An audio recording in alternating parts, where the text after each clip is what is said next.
আগুন, ওই দে তোর পাখি। আমি তোমার নামে কেস করবো। তুমি কি বলছো? ও কি অপরাধ করেছে?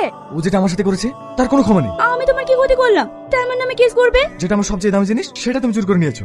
মানে? হ্যাঁ, তুমি আমার মনটাই চুরি করে নিয়েছো। তোমার জন্য আমি খেতে পারি না, তোমার জন্য আমি ঘুমাতে পারি না, সবসময় তোমায় দেখতে ইচ্ছে করে, সবসময় তোমার সঙ্গে কথা বলতে ইচ্ছে করে। আর এত বড় অপরাধ করে এখন বলছো তুমি কিছুই করোনি। বাহ, দারুণ তো। কজনকে এভাবে ফাঁসিয়েছো? আমি কাউকে ফাঁসাতে চাইনি, তুমি আমার মন চুরি করেছো তাই বলছি। তুমি যতই চেষ্টা করো না কেন তুমি আমাকে ইমপ্রেস করতে পারবে না। যদি পারি? পারবে না। আচ্ছা ঠিক আছে, তুমি আমাকে 7 দিন সময় দাও। 7 দিনের ভিতরে যদি তুমি আমার ভালোবাসা জালে না ফেসেছো তখন তুমি যা বলবে আমি তাই করবো। বাবা, নিজের প্রতি এত কনফিডেন্স। হ্যাঁ ঠিক আছে, আমি তোমাকে 7 দিন সময় দিলাম। এই 7 দিনের মধ্যে তুমি যদি আমাকে ইমপ্রেস করতে না পারো তখন আমি যা বলবো তাই শুনবে তো? 100% বিশ্বাস রাখতে পারো।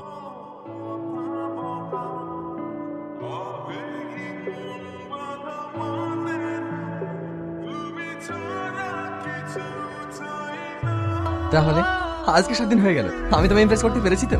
আমাকে বোকা ভেবেছো? আমি তো আগেই জানতাম তুমি আমাকে ইমপ্রেস করার চেষ্টা করবে, কিন্তু আমি তোমার প্রতি ইমপ্রেস হইনি। তোমাকে ইমপ্রেস করার চেষ্টা করছি না, মন থেকে বলছি আমি তুমি সত্যি ভালোবেসে ফেলেছি।